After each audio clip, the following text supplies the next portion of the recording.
Today I'm working to clean up my garage workshop, which has kind of become a disaster area, so I thought I'd let you tag along as I make a quick and dirty tool cart out of an old filing cabinet. All right, this is the filing cabinet here. I picked it up at a thrift store a couple years ago.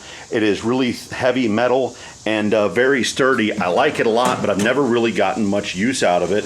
I was cleaning out my garage and found it sitting here in a corner, so I think I'm going to turn this into a tool cart with the help of those casters.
Shut that door.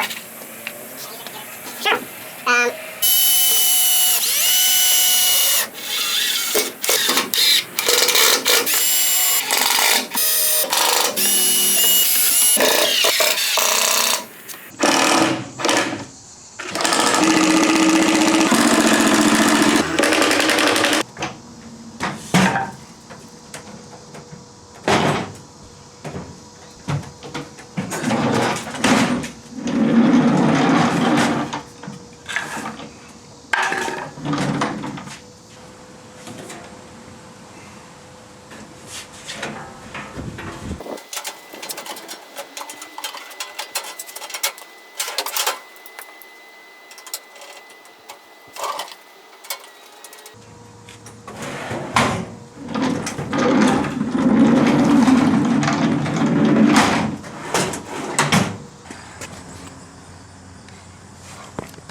Overall, a pretty quick and easy project. It didn't really cost me anything. I had most of the supplies already lying around the garage. Click that like button if you like it, share if you could, and leave a comment. Let me know what you think. More projects when I get the time.